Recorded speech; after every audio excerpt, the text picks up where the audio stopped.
네, 안녕하세요. 운전하는 곰돌이입니다. 어제 제가 그 부산 해운대 급발진 사건 관련돼가지고 잠깐 분노를 좀 표출했었죠. 네. 오늘 뭐 새로운 뉴스들이 이렇게 올라오고 있는데, 그 기반으로 해서 제가 급발진 사고라는 거를, 그러니까 이 사고건뿐만이 아니라 앞으로도 많은 급발진 주장, 미심 사고건들을, 어, 조사하고 분석하는데 필요한 기법이라든지, 그리고 지금 이번 사고건에 대한, 어, 개인적인 견해라든지, 이런 부분들을 조금, 어, 심도 깊게 좀 다뤄보고자 해요. 아마, 이 사건을 조사하셔야 되는 경찰관님들도 있고, 뭐 아마 국과수라든지 도로교통공단으로 아마 사고 분석 의뢰가 아마 있을 거예요, 또. 당연하게도 사고 분석 의뢰가 있을 겁니다. 좀 참고하셔가지고 분석을 하셨으면 좋겠고요. 크게, 뭐, 디테일하게 이제 프로그램을 통해서 계산해야 되는 그런 디테일한 부분들의 계산 영역들은 조금, 배제를 하고, 그, 큰 틀에서 어떻게 접근을 해서 조사를 해야 될지에 대해서 한번 말씀드리도록 하겠습니다. 네, 이 영상은 이제 CCTV 영상으로 어제 이미 밝혀진 영상이죠. 근데 이 영상을 조금 분석해서 보자라는 거예요, 일단. 첫 번째로는요, 이 위에 제 3회 차량이 지금 정상 운행을 하고 있는 모습입니다. 여기 보셔야 될 거는 이제 제 정상적인 운행 차량의 테일램프 부분이죠. 그리고 이 차량은 이제 아래 이 사건 사고 차량이죠. 비상등에 지금 점등이 되어 있는 모습을 볼 수 있고요. 그리고 브레이크 등 들어와 있습니다. 이거는 오늘 뉴스 기사에서도 이미 나온 내용이에요. 그래서 비상등 점등이 되어 있었고 지금처럼 보시면 브레이크 등이 들어와 있었다라고 결론이 났죠. 근데 그러면 브레이크 점등이 돼 있고 그리고 비상등이 들어와 있으면 몇 가지 생각해 볼 수 있는 단서들이 있습니다. 첫 번째로 제동 페달을 일단 밟긴 밟았다는 거예요. 당연하겠죠. 브레이크 등에 불이 들어와 있다는 거는 제동 페달을 밟기는 했다는 겁니다. 자, 그리고 스키드 마크가 노면에 없었다라고 지금 발표가 되어 있고, 실제로 지금 현장에서 찍은 로드뷰 영상을 보면은 네, 스키드 마크로 보이는 흔적들의 타이어 자국들은 안 보입니다. 그렇다라고 하면 두 가지 가능성을 생각해 볼 수 있어요, 우리가. 자, 첫 번째로는 적극적으로 브레이크 페달을 밟았음에도 불구하고 브레이크가 작동이 되지 않았다 라는 부분. 다른 하나는 브레이크 페달을 밟긴 했지만 적극적으로 밟아서 제동을 하진 않았다 라고 볼 수 있는 거죠. 이 두 가지 쟁점에 따라서 이 사건을 처리하고 조사해야 되는 관점이 바뀝니다. 자, 첫 번째로 CCTV 영상에서 비상등이 들어와 있다는 거, 그리고 제동등이 들어와 있다는 거, 우리가 ESS라고 Emergency Stop Signal 해가지고 이제 급제동 시에 비상등을 자동으로 켜주는 장치들이 요즘 차량 대부분 있습니다. 첫 번째로는 이 ESS가 작동됐을 가능성을 봐야 돼요.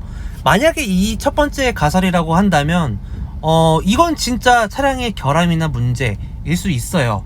뭐 정비적인 불량일 수도 있고, 아니면 정말로 브레이크가 말을 듣지 않았다, 결함일 수도 있고요. 두 번째로 생각해 봐야 될 거는 사고 시점에서 제동 스키드 마크가 존재하지 않았다 라는 부분이에요. 그러니까 실제로 첫 번째의 이 가설과 중첩해서 생각을 해볼 수도 있는 부분이기는 합니다. 그러니까 즉 급브레이크를 밟아서 ESS가 작동이 될 정도로 강한 브레이크 담력을 줬음에도 불구하고 차가 제동에 대한 흔적이 아예 노면에 남지 않았다 라는 거는 여러 가지 가능성을 볼 수 있어요. 그런데 이걸 조금 틀어서 생각해 보면 풀악셀을 이미 밟고 있는 상태에서 본인 머릿속에는 이미 급발진이야. 그렇기 때문에 운전자가 비상 상황이다라는 걸 알리기 위해서 수동으로 비상등을 점등을 했을 가능성 또한 있다라는 거예요. 왜냐면 악셀 페달을 풀로 밟고 있는 상태에서 이게 브레이크라고 인식을 하고 있는데, 여기서 실제 브레이크 페달에 발 뒤꿈치가 올라가 있거나 아니면 신발 옆부분이 눌려서 뭐 이렇게 브레이크 등이 들어와 있는 걸로 나올 수 있거든요. 자, 그럼 우리는 어떻게 조사를 해야 되는가? 조사의 방향이나 순서 이런 걸 좀 보게 되면요, 첫 번째로는 차량이 어떤 원인에 의해서 가속이 시작되는 시점이 있을 겁니다. 그때부터의 CCTV 전체 영상 확보가 필요해요. 사실 이 ESS가 작동이 되려면 급브레이크를 밟는과 동시에 비상등이 점등이 되기 때문에 사실 이 CCTV 영상만 확보가 돼도 대충 어느 정도의 윤곽은 잡힐 겁니다. 원인에 대해서요. 자, 두 번째 조사해야 될 거는 임팩트 스키드 마크랑 충돌 스키드 마크입니다. 이거는 이렇게 보시면 될 것 같아요. 좀 쉽게 설명을 하자면 차가 처음 팡 하고 부딪히는 시점이 있을 거예요. 그 시점에서 노면에 남아있는 스키드 마크 자국, 그리고 충돌 이후에 차량이 어디론가 계속해서 진행을 할 거잖아요. 지금까지 확인된 바로는 가게를 부딪히고 거기에 도달해서야 멈췄다 라는 지금 조사 결과까지가 나와 있어요. 여기까지만 확인이 돼 있단 말이죠. 그러면 이때 시점에서, 이 두 군데의 시점에서 노면의 타이어 자국이 얼마나 선명하고 진하게 남아 있는지를 보면 됩니다. 그렇다라고 하면, 예를 들어서 처음 충격하는 시점, 임팩트 지점에서 굉장히 노면에 진한 바퀴 자국을 남겼다라고 한다면, 이건 그때도 이미 가속을 하고 있었다는 증거가 돼요. 물론 이게 급발진의 증거라는 건 아닙니다. 두 번째로는 이제 충돌 이후에 마지막으로 정지할 때, 그때 시점에서의 이 바퀴 자국을 보면 최종 정지할 때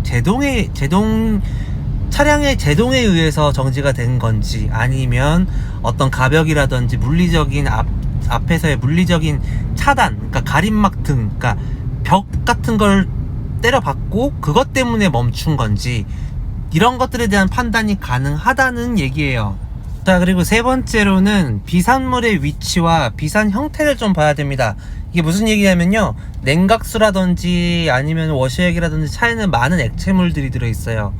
이 액체물들이 충돌 시점에서, 충격 시점에서 어느 정도의 비산거리가 나오느냐, 그러니까 이런 형태들이 좀 중요해요. 그리고 아까 말씀드렸다시피 어디론가, 여기서는 가기였죠.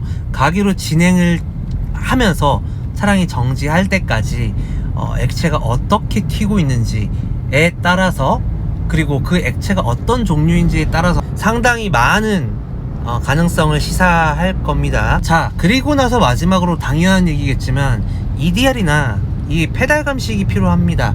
뭐 EDR 같은 경우는 워낙 요즘 유명해졌으니까 많이들 알고 계시는 내용이고, 페달 감식은 어떤 페달 감식을 해야 되느냐, 운전자가 현장에서 사고 당시에 신고 있었던 신발과, 그리고 그 신발에서 나올 수 있는 성분들이 브레이크 페달의 일정 부분, 끄트머리라든지 이런 데에 묻어 있는지, 그리고 이 브레이크 페달에 묻어 있던 그 이물질들이나 이런 것들이 발 뒤꿈치 쪽 또는 발 안쪽 평면, 그러니까 안쪽으로 움프 패인 부분 쪽으로 묻어 있거나 한 부분들은 없는지, 물론 이게 결정적 증거가 될 수는 없지만 추정 증거는 될 수 있거든요.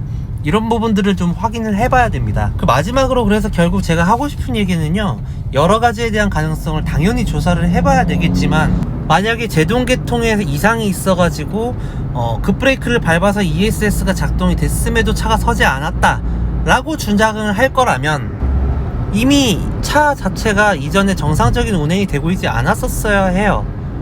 그렇다라고 하는 거는 굉장히 희박한 확률이라는 거죠. 갑자기, 저번에 말씀드렸다시피 갑자기 때마침 그 순간에 그 고장이 일어난다?